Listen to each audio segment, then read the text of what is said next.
गुरु पूर्णिमा है, सभी को पता है। और कल की पूर्णिमा है, बड़ी पूर्णिमा साल।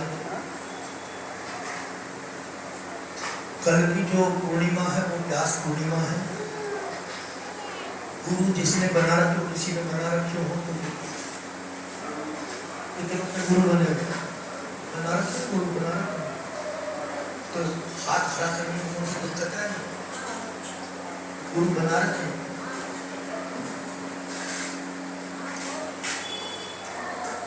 जिन जिन के भी गुरु हैं, जीवन है, कल उनका व्यास पूजन है। इसको हम कहते हैं व्यास पूजन, क्योंकि कल के दिन क्या हुआ था सबको पता है। कल के दिन क्या हुआ था? खाली गुरु पूर्णिमा का पता कि गुरु पूर्णिमा है, बस। कल के दिन बहुत बड़ी उपाधि इस संसार को उस परमात्मा ने सौंपी है। बच्चों नीचे बैठो, आराम से नीचे बैठ, नीचे बैठो। कल के दिन उस परमात्मा ने,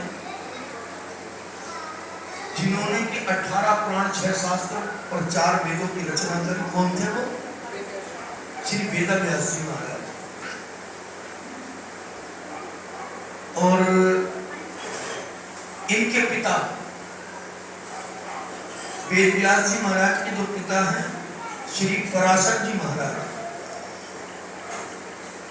और पराशर जी महाराज ने गति दी है वेदव्यास जी महाराज। और वेदव्यास जी महाराज को आज के दिन जो पूर्णिमा आ रही है, इसी पूर्णिमा को जो गद्दी के ऊपर बैठा करके सर्वप्रथम संसार को ज्ञान दिया, और यहीं से वेदव्यास जी महाराज का पूजन हुआ है। चरणों को धोया गया है और उसके बाद चरण आचमन किया है, चरणामृत लिया है, और उसके बाद में उन्होंने ज्ञान अर्चन किया है। इसलिए इसको गुरु पूर्णिमा बोलते हैं। बस आज की बात में और पहले की बात में बस इतना ही अंतर है कि जो वेदव्यास जी महाराज का आज ये जो उत्सव है, भागवत जी के अनुसार आज इनको 6000 साल पूरे हुए हैं भागवत जी के अनुसार। अब कोई 6.5 बता दे, कोई इसको कुछ और बता दे, पर लगभग 6000 साल पूरे हुए इस व्यासपीठ को, जो कि व्यासपीठ के द्वारा इस संसार को उन्होंने इसलिए बताया। व्यासपीठ की स्थापना क्यों करी है? जैसे मंदिरों में स्थापना होती है, इसी प्रकार से व्यासपीठ की भी स्थापना क्यों नहीं है? इसका कारण क्या है? अब कारण आप बताओ। इसका कारण का मेरे को भी नहीं मालूम अच्छी तरह से, कारण आप बताओ। अरे तुम सब बैठे हो, तुम्हारा तो इतना तो थोड़ा बहुत तो मतलब इतना तो ज्ञान रखते ही हो गए। जो व्यासपीठ है ये क्यों बनाई है? ये कल का दिन तो है, इतना महत्वपूर्ण दिन है, इसको खाली है ना हम ऐसे ले जाते हैं, आज गुरु पूर्णिमा है, पर कल आज का दिन जो ये कल का दिन जो आ रहा है गुरु पूर्णिमा का, ये कोई साधारण दिन नहीं है।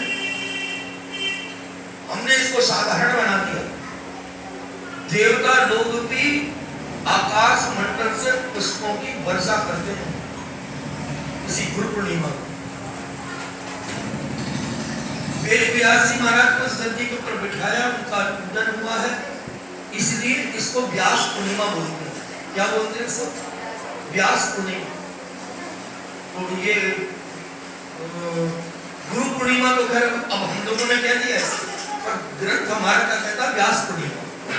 और इसी व्यास पूर्णिमा के दिन इस गद्दी की स्थापना हुई है। और ये गद्दी की स्थापना क्यों हुई है? इसका कारण है कि जो संसार अंधकार में जी रहा है, अंधकार का मतलब कि जो सच्चा है उसको झूठा मान लिया, जो झूठा है उसको सच्चा मान लिया। उसकी रूपरेखा बताने के लिए वेदव्यास जी महाराज को इस गद्दी के ऊपर बिठाया है, और बिठा करके उन्होंने इस संसार को ज्ञान दिया है कि संसार मिथ्या है, जगत मिथ्या और परमात्मा सत्य है। इसी प्रकार से उस परमात्मा की लीलाओं का वर्णन वेद व्यास जी महाराज के द्वारा व्यास पूर्णिमा के दिन हुआ है। और ये प्रथम गद्दी है, पहली गद्दी जो सनातन धर्म के अंदर सबसे पहले वेद व्यास जी को सौंपी गई है। इसका मतलब वो कहना क्या चाह रहे हैं कि अगर ये व्यासपीठ ना हो तो आदमी क्या होगा, संसार क्या होगा, बोला अंधकार में जिएगा। अंधकार में कैसे, बोले जो सच्चा है उसको झूठा मानेगा, जो झूठा है उसको सच्चा मानेगा। वो अपनी चाल चलेगा, अपनी चाल। और अपनी चाल में क्या होगा कि वो संसार से मिल गया तो वो परमात्मा से नहीं मिल पाएगा। जैसे कि एक वस्तु है, जैसे किसी ने एक प्रण ले रखा था, कथा आई है भागवत जी में कि उन्होंने क्या करा, बोला गंगा जी के अंदर एक लोटा जल चढ़ा जाता है। ये तो अर्घ रहा है सूर्य नारायण, पर वो जल जा रहा है गंगा में। तो गंगा प्रकट हो गई। गंगा ने कहा मांगो, क्या मांगते हो भाई, तुमने जल दिया, तुम्हें कुछ मिलना चाहिए। तो उन्होंने कहा कि गंगा मैया चाहिए कुछ भी नहीं, तो एक काम करो, अगर देना ही चाहती हो ना तो जो मैंने तुमको जल दिया ना वो मेरा जल वापस कर दो।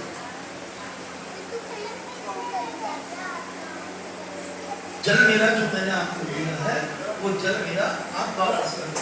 तो गंगा मैया के पास क्या जवाब होगा, हम मंदबुद्धि हैं, है ना, पर घर में, परिवार में, कुटुंब में, समाज में, पड़ोस में हम मंदबुद्धि नहीं रहते, हम तेज बुद्धि बन जाते हैं, बनते नहीं बनते। इसीलिए उन्होंने क्या कहा, बोले गंगा मैया ने कह दिया कि वो जल तो अब मुझ में मिल गया तो मैं तुझे वापस कैसे दूं। बस यही समझ में चलो, जो यहाँ आ गया वो उससे मिल गया, और जो उससे मिल गया तो फिर बचा ही क्या, जो उसी से मिल गया, जिससे मिलना है, जो जिससे मिलना है हमको वो मिल गया, तो हमारा तो बचा क्या है। अर्जुन ने क्या कहा कि प्रभु मेरे को आप मिल जाओ बस, और किसी चीज की जरूरत नहीं। जब भगवान हमको मिल गया तो फिर संसार की क्या जरूरत है। संसार विज्ञान का बोला उसका गुलाम बन गया, कार्य नहीं बने। दूसरी बात कि हमारे जीवन में कदम कदम के ऊपर एक कष्ट है, दुख है ना, सभी को उस दुखों का निवारण कैसे होगा, उसका कारण क्या होता है, अभ्यास। आप इधर उधर मत भागो। ये कल की पूर्णिमा के लिए मैं बता रहा हूँ, बाकी तो ये बोलना ही है, समझना तो आप लोगों को है। वेद व्यास महाराज समझा तो चलेगा, रामचंद्र जी आए, कृष्ण जी आए, बोले तो फिर मैं भी गया था, पर तेरी क्या चलेगी, क्यों मेरे कहने से नहीं समझे तो अब तुम्हारे कहने से क्या समझे। अगर हमारी नीति और प्रीति और नीति, नीति रीति और प्रीति, अगर तीन चीजें अगर हमारी सही हैं तो कहीं भागने की जरूरत नहीं है। आपका घर ही अयोध्या धाम है, और जहाँ अयोध्या वहां राम जरूर आए। ये वेद व्यास जी महाराज के द्वारा इस व्यासपीठ से इस जीव को ज्ञान मिला। गुरु को बनाने के लिए हम भागदौड़ मिला, गुरु मिल जाए फिर क्या करेंगे, गुरु मिल गया तो क्या होगा। आपको एक दौड़ लग रही है, बोले गुरु ने मकान बना दिया, जब सबने गुरु का वो नाम लिया है ना, मकान बन गया, कारोबार चल गया। यही तो हमारे दिमाग खोलिए बस। गुरु हो जो जीवन में आ गया, गुरु भी कई प्रकार के हैं। अब आपका पता नहीं कौन सा गुरु है, मुझे नहीं मालूम आपका कौन सा गुरु है, जिसने आपको एक मंत्र शिक्षा दी, ठीक है ना। एक गुरु होता है जो किसी को कोई काम सिखा देता है, उसको भी तो गुरु ही बोलते हैं। भाई इसने मेरे को काम सिखाया, मैं जीवन पर निर्वाह कर रहा हूँ, अपना उधर को मतलब पेट पालने का एक साधन बता दिया। एक गुरु होता है जो संसार के अंदर हमारे को खाली चलाना सिखाता है, वो हमारे माता पिता। बच्चे को अगर चलाना पिलाना नहीं सिखाओगे, समझाओगे नहीं तो आगे कैसे चलेगा, है ना। उसके बाद दो गुरु है, और फिर उसके बाद में एक आता ब्रह्मवेता गुरु, एक सतगुरु, है ना। जैसे ऋषियों की उपाधि है, एक ऋषि है, एक महर्षि है, एक ब्रह्म ऋषि है। इसी प्रकार से हमारे को कौन से गुरु की आवश्यकता है, इनमें से हमारे को इन गुरुओं में से एक शिक्षा गुरु, एक दीक्षा गुरु, एक ब्रह्मवेता गुरु, एक सतगुरु, इनमें सबको कौन से गुरु की आवश्यकता है। सतगुरु का नाम रट गया,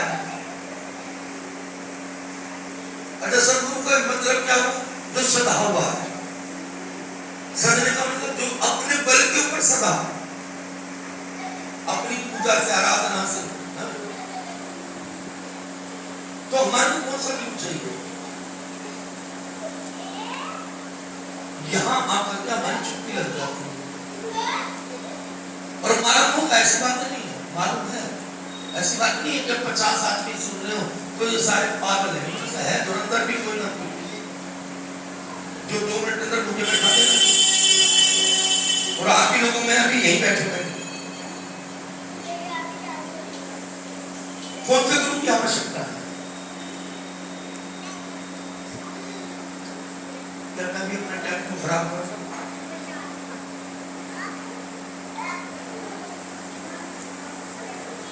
मैं भी अपना समय को खराब,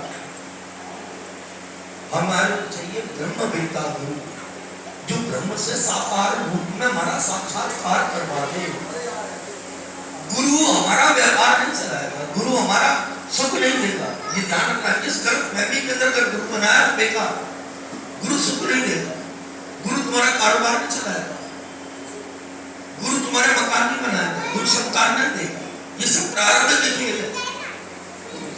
पूरा जीवन जिसको बीच में उसके यहाँ औलाद नहीं, तो कर्म का खेल बनाओगे, सारा जीवन बीत गया, उस परमात्मा की शरणागति में उसका मकान नहीं है, तो क्या उसको दे दिया मकान? दे दिया नहीं?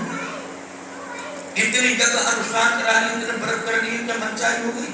नहीं वो ये तो बता दो। पर इन चीजों को छोड़ मत देना, क्योंकि एक लॉन्ड्री है, लॉन्ड्री के अंदर क्या है? हम जा रहे हैं वापस और हम साफ सुथरे होकर क्या रहे, एकादशी करो, जो भी तुमको अनुष्ठान करना करो। इससे केवल इतना होगा, तुम्हारी याद बनी रहे इस चीज से। जो भी हम कर रहे हैं, एकादशी का व्रत करो तो कुछ भी करो, या पूर्णिमा करो तो कुछ भी करो, इससे केवल इतना फायदा है कि उससे हमारी याद बनी हो कि प्रभु है, परमात्मा है, उस परमात्मा की सत्ता में हम जी रहे हैं। उस परमात्मा के जो इसने जो 5 तत्व से ये संसार रचा है ना, इस 5 तत्व के अंदर वो परमात्मा बैठा है। इससे केवल इतनी याददाश्त बनेगी, बाकी और कुछ नहीं होगा। मकान, दुकान, व्यापार, संतान, जो भी संसार का सुख है, एक जय कोई भी सुख ले, ये सब हमारे कर्मों का खेल है। पीछे तुमने दिया होगा तो बन गए, और जिसने नहीं दिया होगा तो बैठ गया। आज भी अगर हम उसी पैसे में चलेंगे तो शायद हो सकता आगे भी हम गड़बड़ कर दें। आज ये कोई देखते भी हम कि कोई इंसान तो ऐसा है कि जो कुछ भी तो नहीं कर रहा, खाली बैठा हुआ है, और बैठे बैठे उसके ऊपर दुनिया भर का पैसा आ रहा है, दुनिया भर के कोठी बंगले कार खड़ी हुई है, वो देखते तो हो। और वो आंख गिलानी क्या होती है? हमें आंख में गिलानी होती। अरे हमने तो खाने का धूपबत्ती अगरबत्ती जलाई, हमने तो इतना करा, हमने तो आज तक नहीं मिला। आप लोगों की भाषा है, हम तो इतना करते हैं कि इतना तो व्रत करते हैं, इतना दान करते हैं, इतना सब कुछ करते हैं, फिर हमको क्यों नहीं मिला? पर कारण केवल एक कर्म प्रधान है ना, कर्म है ना। उसने भी किसी को 2 रोटी खिलाई होगी तो आज उसको 4 मिल रही, उसने भी किसी को एक झोपड़ी बना दी होगी तो आज उसको महल बन गया। पर एक बात याद रखना, जिस कंडीशन में भी, जिस पोजीशन में भी, जिस हमारे को परिस्थिति में जैसे हम रह रहे हैं ना, बस समझ के चलना वैसे रहना सीखो कि प्रभु मेरे प्रारंभ में यही लिखा था।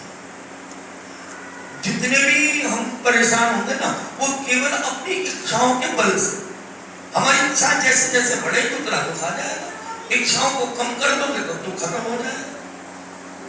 बोलो है कि नहीं? और हमारी क्या बढ़ रही है? हमारी इच्छा बढ़ रही है, घट रही है। जब ये वो मजबूरी वाली बात नहीं कि आज पैसा जेब में नहीं है तो छोड़ दो, इच्छा खत्म हो। इच्छा वो है जब तुम्हारे पास सब कुछ हो, बुरी इच्छा ना हो, तब त्याग है। ऐसा त्याग नहीं है कि आगे हम यहाँ पर कोई मतलब मैं बता दूंगा, यहाँ पे तुम जरा सारा सुबह उठ करके और भगवान का मंदिर में आया तो भैया भगवान का दर्शन, अरे पंडित जी तुम सुनो तो भाई समझ के चलो कि मैं कम से कम सुंदरकांड, उसके बाद में ब्रह्मांड 40 और उसके बाद में मंदिर, तुम 50 जगह धक्के खाई जाना, तुम्हें सुख नहीं मिलेगा। बुरा लग रहा होगा आप लोगों को, क्यों? क्योंकि हमारा एक बाप नहीं है, हमें एक जगह टिक नहीं है। एक जगह जहां आप रुक गए तो ये समझ के चलना कि समुद्र के किनारे बैठे हो तो लहर की इंतजार मत करना, लहर तो आई। लहर टिकने की बात है, क्या हम रुकने क्यों नहीं लगे? अरे बेटा ये बच्चों को जरा सा चुप कर लो,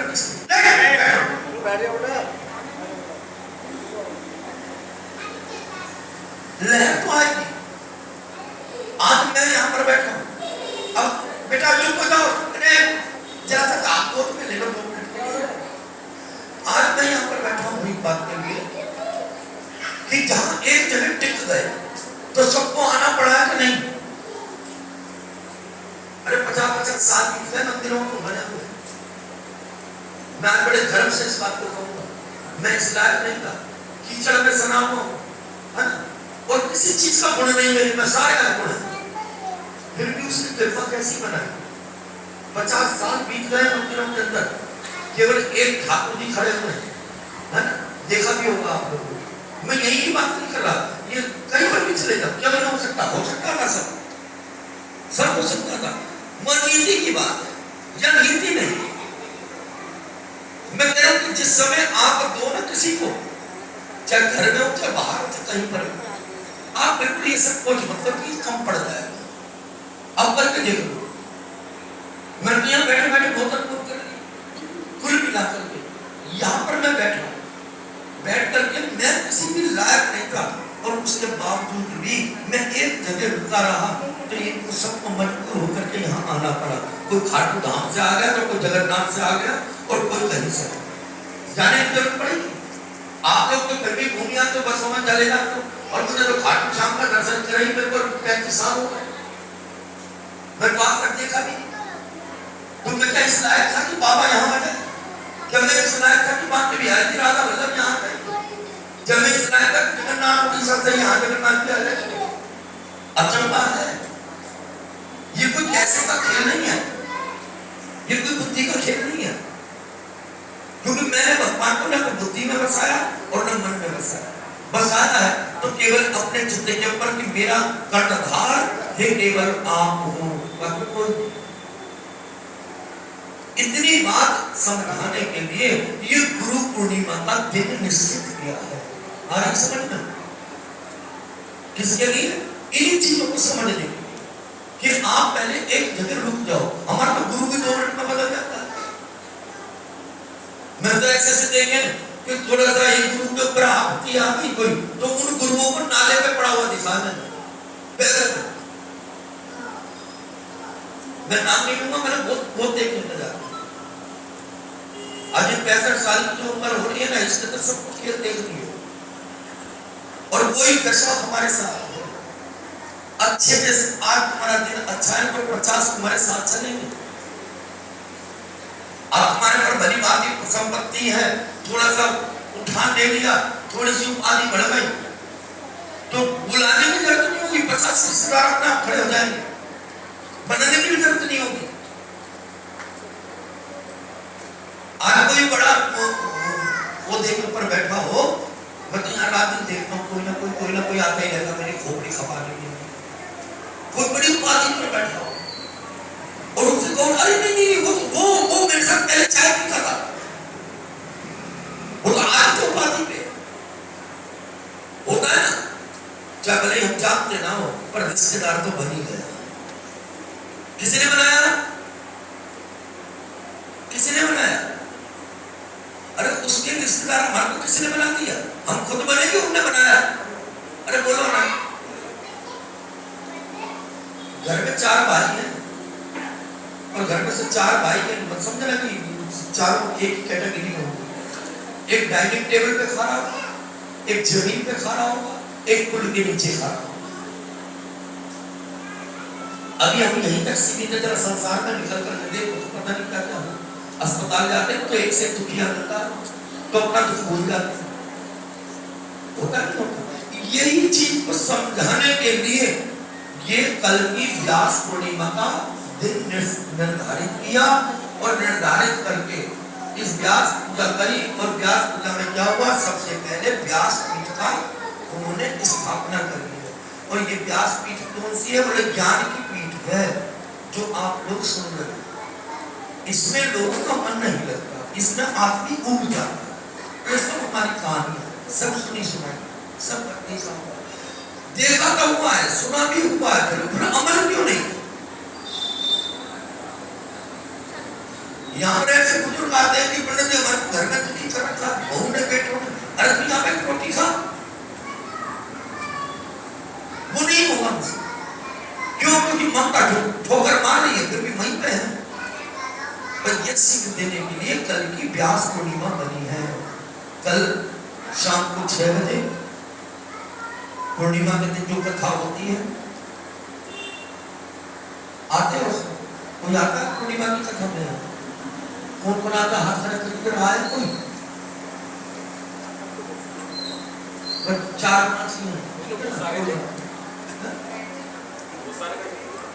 अरे यहाँ तो भीड़ लगी और भीड़ के अंदर मैंने कहा कि कल का कीर्तन है, भीड़ नहीं कहते हाथ उठा के हम आएंगे, और अगले दिन देखा तो यहाँ अकेला बैठा हुआ 5000 रुपए लेकर के सीधा होने चलता है। बड़ी दुख होता है यार, कहाँ तुम जी रहे हो? ये कल की जो पूर्णिमा है ये तुमको यही जागृत करेगी। अंधे बन करके अंदर ये जो जी रहे हैं ना, अंधे बन करके, इसको छोड़ दो। ये अंधी भक्ति है तुम्हारी। आज चौराहे पे दिया जला दूं, आज 4 मुखा वहां जला दूं, 1 दीवा वहां जला दूं, 1 दीवा अपने घर की चौखट पे जला दूं, चलाते रहो कितना मर्जी। आप लोगों को थोड़ा सा वो होगा, पर ये समझ चलना व्यास पीठ हमेशा गलत नहीं बोले, सटीक वाणी बोली, ये अटल सत्य है। कितना ही कर लो, कितना ही गंगा स्नान करो, कितनी यात्रा करो, कितना ही तुम व्रत करो, कितना ही सब कुछ करो, पर सबसे बड़ी बात कि जब जिस चीज को साफ रखना है उस चीज को साफ नहीं किया तो ये सब बेकार है, सब बेकार है। मैं बहुत तजुर्बेकार हूं इस बात में, इतनी बड़ी उम्र के अंदर ऐसे ही मतलब समय नहीं काट दिया। वो कार चलाते थे और इसी लाइन में देखे, तो कारोबार में नहीं देखा, न उसने अपने घर गृहस्थी में देखा, पर मैंने उतार चढ़ाव देखा तो इस लाइन में देखा। जो सामने आपकी प्रशंसा करेगा, है ना, और वही पीठ पीछे तुमको गालियां भी देगी, अपना मत समझो। क्योंकि ये व्यास पीठ का एक संदेश है कि संसार में जब रहो, संसार में रहो तो क्या करना? बोले पहले पहचान करना फिर विश्वास करना, और जब इसके दरवाजे पे आ जाओ तो यहाँ उल्टा है कि पहले विश्वास करना फिर पहचान करना। पर फर्क आप में और मेरे में इतना है कि मैंने पहले विश्वास रखा है फिर इसकी पहचान हो गई, और आप लोगों ने क्या करा? मतलब पहले पहचान मांगी कि पहले है कि नहीं, चाहे यहाँ की बात हो चाहे कहीं की भी बात हो, आपने केवल पहचानने के लिए बाहर निकल रहे हो। गंगा से लेकर के तीर्थ यात्रा तक केवल तुमने पहचानने की कोशिश करी है, उसको विश्वास नहीं। और जब ये आंखें नहीं विश्वास करें तो ये जो चीज है, कल शाम को 6 बजे व्यास पूर्णिमा की कथा होगी और उस कथा में सम्मिलित हो जाना, समय के अनुसार आप आ जाना, तो 6 बजे जो है सही कथा को शुरू कर देना, ठीक है ना। और यदि किसी पर समय ना हो तो कोई बात नहीं, घर बैठे बैठे भी हाथ जोड़ लेना, तुम्हारी हाजिरी लग जाएगी बस।